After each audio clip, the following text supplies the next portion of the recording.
Many visionaries believe Africa is the next frontier for business investment and opportunity.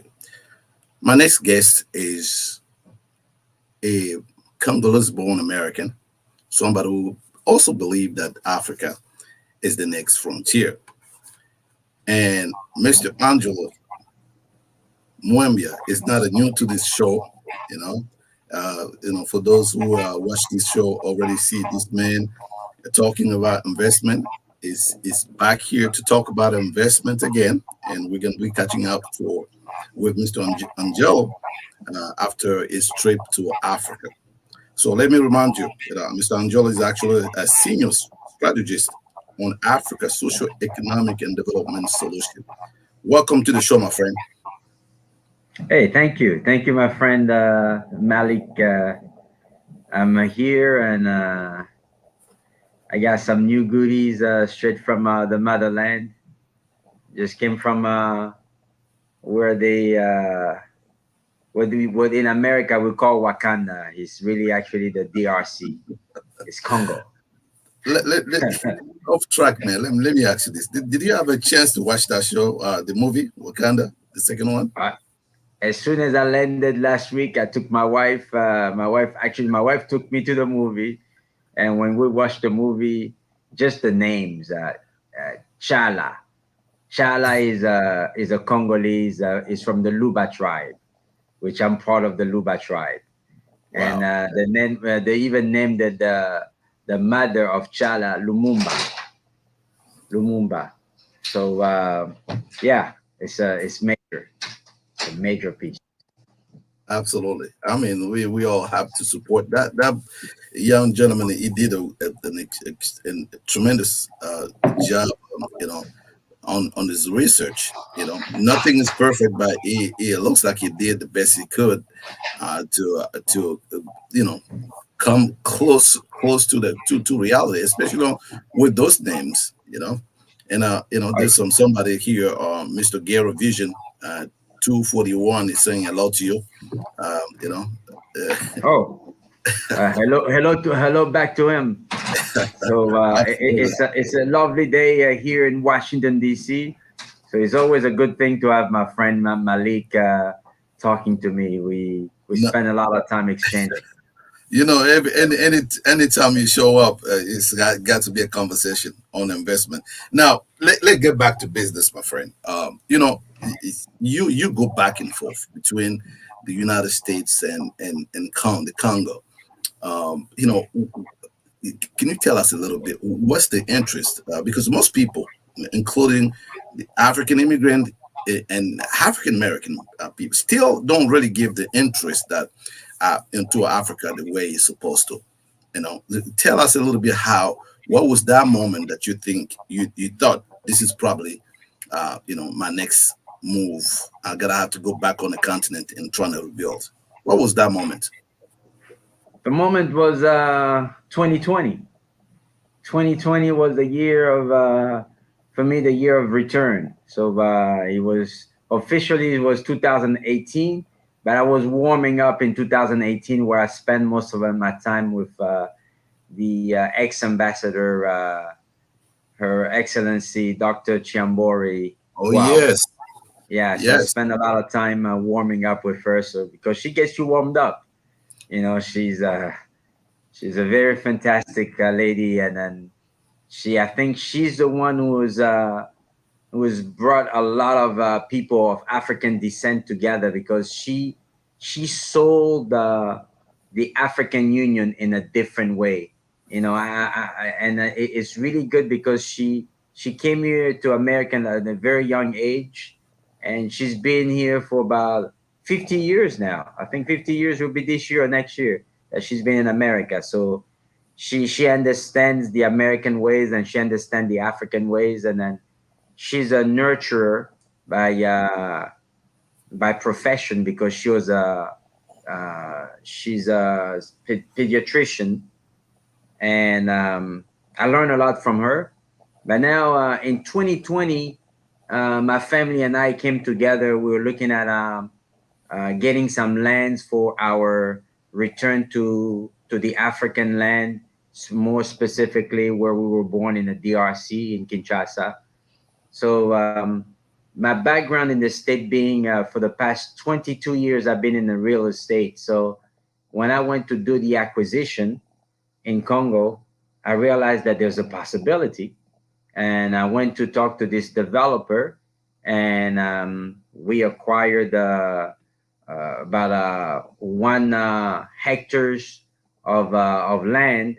We split it into 10, and I saw the profit margin that he was making. I said, "Oh, there it goes. I do it in America. Why not go do it in Congo?" But when I thought about it, I gathered a few people around. We came up with a nice plan, and the plan was really to why not put together an Afrocentric smart city, or smart town. So the project started as of November 2020, and by February 2021, we went for the acquisition of a piece of land. So our target is to get to 1,000 hectares, which is about close to 2,500 acres of land, to put a nice industrial park in it, and to revamp the economy of the DRC, and then we'll bring the rest of the continent to come in and be part of it.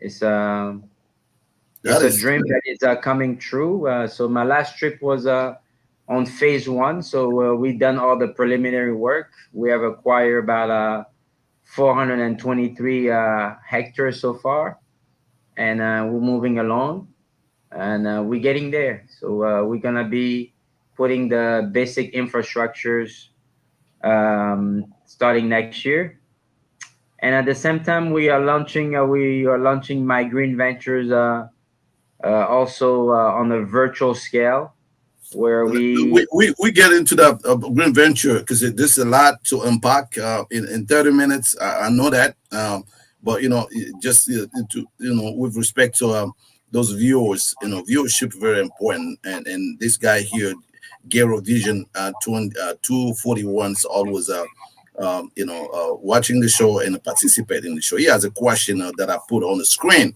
The African market is very vast, but generally we can find the most profitable sector. What should we do about it? That I don't know if you that really sit into what you're doing right now. the very profitable sector right now. The everything in the continent right now is profitable. Why? Because there's a need. There's this law of supply and demand. So the African continent is demanding everything because they need it. The need is there. However, my advice as a strategist, you should always look at the elements that people need as soon as they wake up every morning. Is water, food, energy, shelter, everything that has to do with the shelter. Okay, and then it goes to communications and jobs. So those are the areas that you have to look into. And when you put all this together, is the financial solutions. Well, especially with the vibrant generation. There's a lot of young generation. I think 7% of the younger people are going to be on the continent of Africa, and it is. Do you think is an understatement when people say is Africa is the next frontier for business? Go, you being on the continent, you see what's going on. What you make of it? Of that statement being the next frontier for business opportunity and for investment, because most people on the west side of the equation still can really figure this out. What can you say about that? I think Africa has always been the cradle of humanity, and is always gonna be there to take care of everyone. From the beginning, Africa is taking care of the U.S. to start. If the U.S. today is the most powerful What you mean by country, that? Can you clarify? What do you mean the beginning of Africa take care of the U.S.? Can you be clear? What you mean by that? I knew this is gonna get you excited. Basically, it's simple. When the the how would I put it?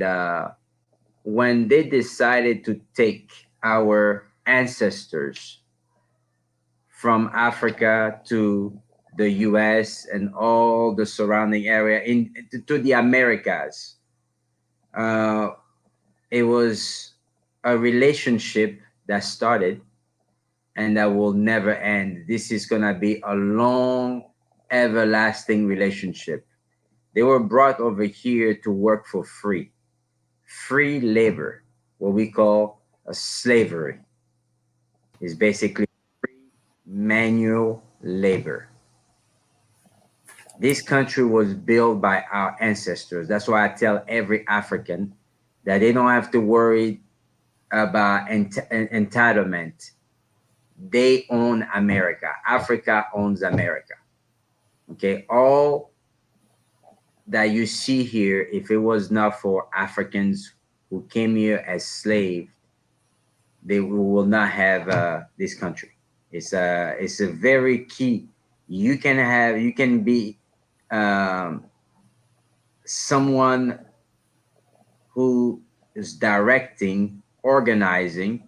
Yet it is good you can direct and organize, but if you don't have the labor to do the work for over 200 years of free labor, you're not gonna get what you have today in this country.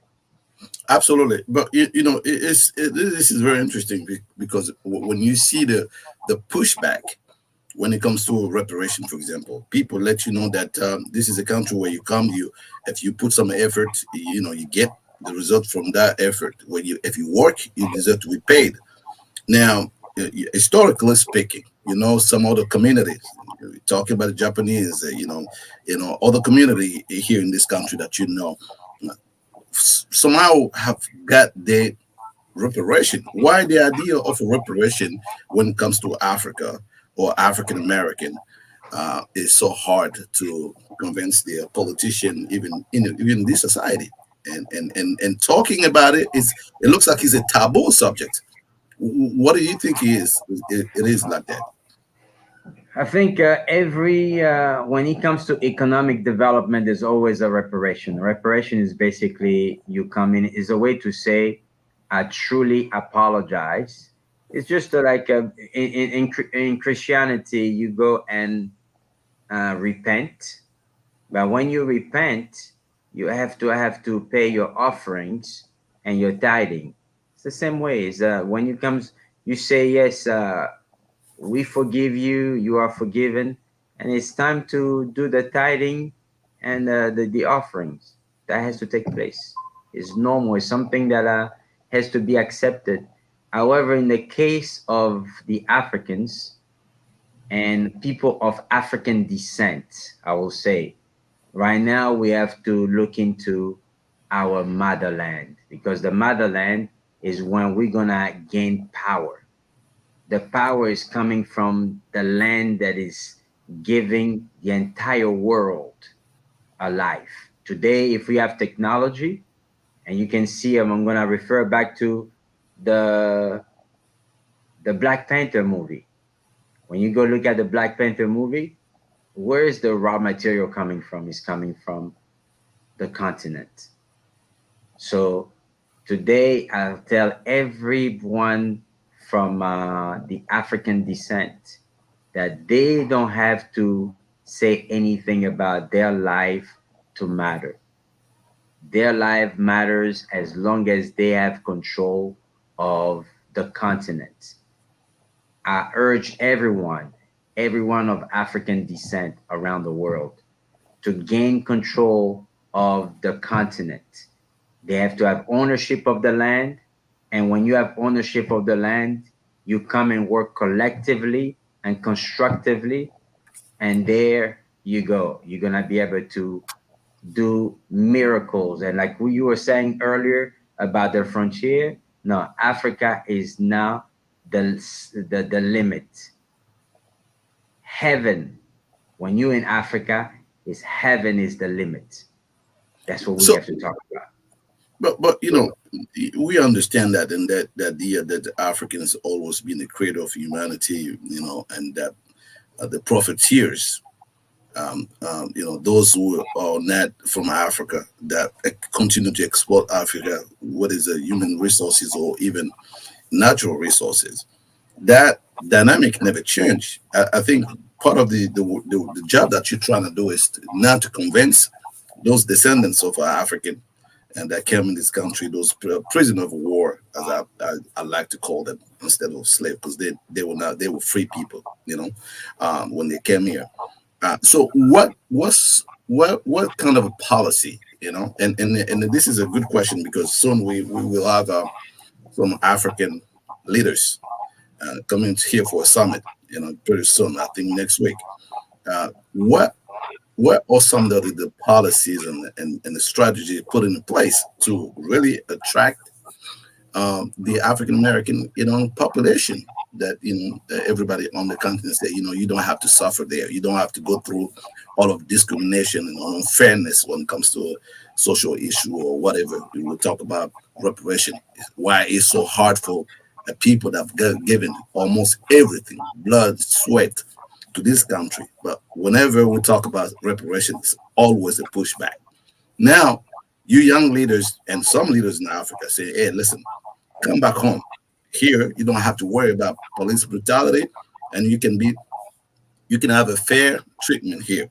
But what are some of the strategies, some of the policies, or that could be displayed to show the African American population that yes, of course, there's some opportunity, and we will be welcome going back home. I know I this is think a I tough, think but that the key is the approach. If you approach this on a policy level, you're not gonna get anything, my brother, because the politicians in Africa are not at that level yet. The private sector has to bring them to that level.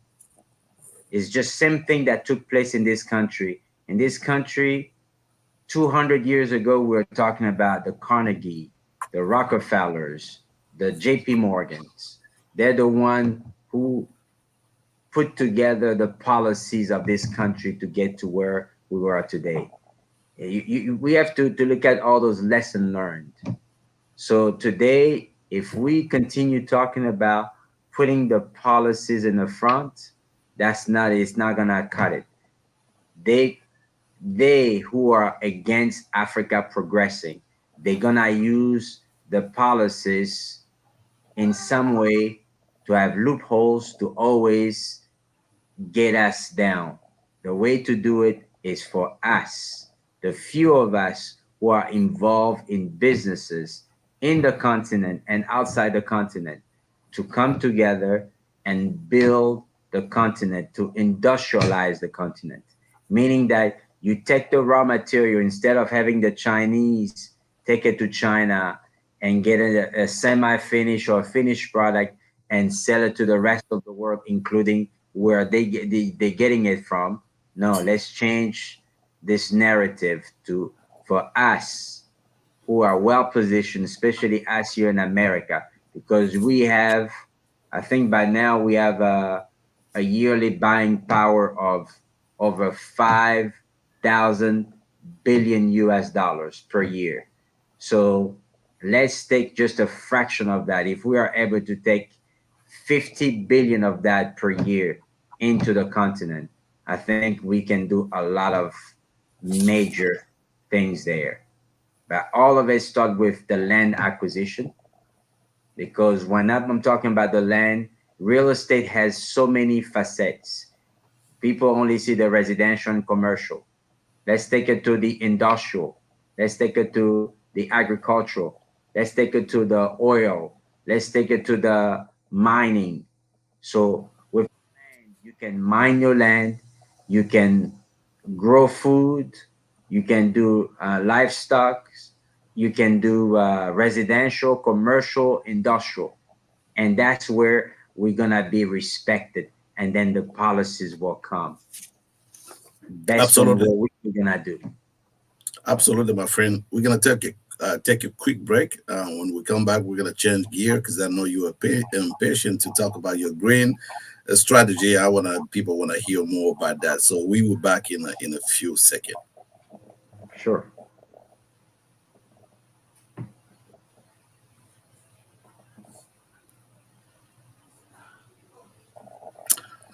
All right. Welcome back to Talk to Me. We have Mr. Andjelo Mwembya, Senior Strategist on Africa Socio-economic Businesses.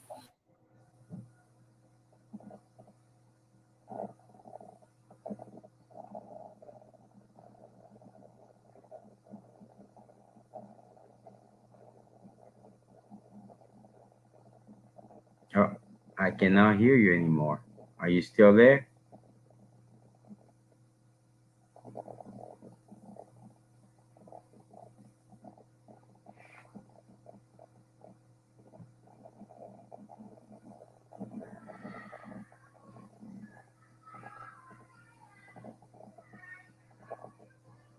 Hello?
Wow, that was can you hear me okay, my friend?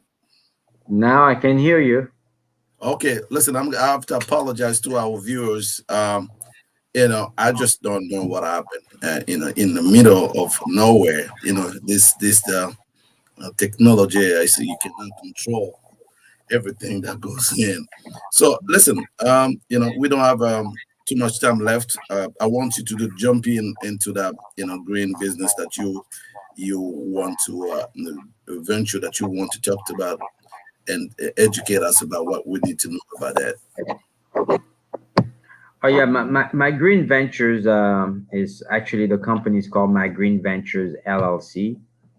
It's a company that really brings a financial solution to everyone, regardless, not only people of African descent, anyone. It's something that is just a mix of a concept that started in Africa, and just Africans have not taken advantage of it. The Middle Easterners have taken well advantage of it by really putting it together. Today, when we talk about the Jewish community, they have really taken advantage of this financial solution is fairly simple. It's just to think socially, coupled with the financial and the economy. The term is really group economics. With group economics, you can do a lot of things socially and financially. So it's basically people coming with a common interest to build wealth in a way that people can, at the same time, build a social economic platform that can really create a wealthy environment for everyone. Just imagine that uh, 100 of us coming together, okay, and the 100 will be able to basically co-sign or sponsor uh, another 10, a multiplier of 10 or 12. So here we're using 12 because we're talking about from January to December, so it's 12 months. People are coming together basically saying that today we have Ghent TV, and we say Mr. Malik Lendonzo will be sponsored by this group of 100. So 100 people coming together, and they, let's say we're gonna use just a simple number, 1,000. 1,000 multiplied by 100, it gives you 100,000. So let's we start with you. So for every person, we go month to month. So we have 100 months, and we help each other out, but for a specific project. And we, the 99, basically become the shareholders of your entity or your project. So by the end of 100 months, which is about 9 years, okay, Mr. Malik Lenzonzo will have ownership of not only his company, but ownership of 99 companies. So in 9 years of you being able to invest and to participate in other people's project, you become ownership of 100 companies, including yours. So that's the beauty about this strategic approach. And we taking this approach to the continent. We start here and we're building a bridge. And the way we're doing it, basically, we are seeking for partners in every African country to just build 100 members. So the approach is a club, an investment club of 100 members that exists already here in the US that will basically be able to sponsor project, to participate in projects. So the participation, that's the part that I was coming to, is not gonna be, it's not gonna be only financially, but it's gonna be economic, and it's gonna be social, and it's gonna be even cultural, because we are gonna be bringing the business culture from the US, mix it with the business culture of 54 African countries. So that's an amazing thing that we're gonna be doing. This is gonna be building legacy and generational wealth. Well, So quick question. yeah, go ahead. Uh,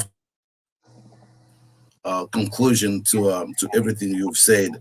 We know African people for being social people. We're very social. Why do you think this project, this venture, it still don't have momentum? Why people don't buy into it?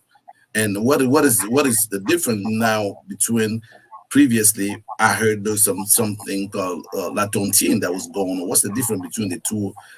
Your idea of this green venture, and this Tontine, so-called Tontine, and the fact that people don't really jump into this fantastic idea. You know, what do you make Hold of on. it? The correction. People are jumping into it. It's just that this is more objective versus the way people do tontine or esusu or all those names that they call jangi. It is only, it has a social base. It has no economic base. People come together socially. It's, you have to switch it around. He has to start economically. So you, like, your platform is an economic platform. Okay. Uh, uh, uh, um, a mechanic has an economic platform. A restaurant is an economic platform. You know, so we have to look into this economically, not socially, because economy will bring the social aspect, will bring the cultural aspect, and it's gonna bring the financial aspect to it.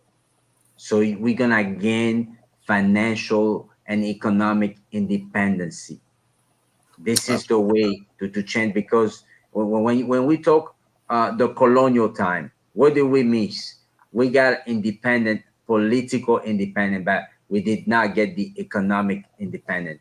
And when you're not independent economically, you're never gonna be independent socially and culturally. Absolutely, which is a great, great point. But when we see the politics on the continent, this is the last question, and then I let you finish with a conclusion. When you see the dynamics of what's going on the continent, you're talking about colonization. After colonization, we have yet another evil called the colonization, where African don't benefit from their raw materials. All those big corporations go over there, exploit. In the case of your country, the Congo is one of the saddest case, the human being ever have to face. Forget about all of the drama that all of the crisis that The Congo is a specific example of the much massive humanitarian suffering, and nobody pay attention to it. We still have corporation from the United States exploiting that part of the continent freely, using kids, using women, and beside it, an ongoing war, perpetrated by some neighborhood countries. And when you look deeper into it, there's some support coming from industrial countries, and the U.S. being a part of it, including to it. So maybe give us a little response on that, and then conclude. Give us, what is your vision for the future? So I'll say this: it comes back to what we were saying earlier. If we approach this on the policy side, it's not gonna work. We have to start with something that is more economic, because the part that we missed is the economy. Our fathers who fought for independence, they fought for political independence. They did not fight for economic independence. And now we're going back to it with the policy. So we're sticking with policy when we really need to build our economy from ground up. This country that you and I live in, everything started now with policies. It started with building the economy from scratch. We, the people of African descent, we don't want to build things from scratch. We have been put into the mentality of looking into policy. Someone has to do it for us, to put it together for us. You and I, we have to come together collectively and build things from ground up. And once when we're building it, that's when you are setting up policies.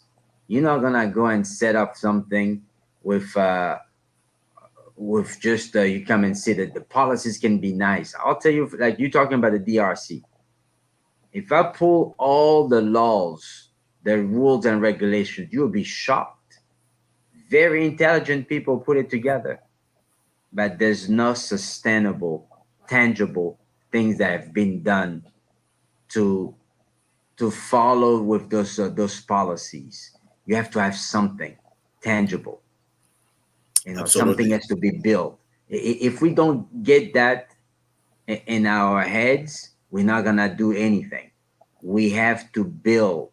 If we don't start building, everybody wants to sit in the office to talk about policies. No, we have to have people who are really making things. Like in this country, people made things.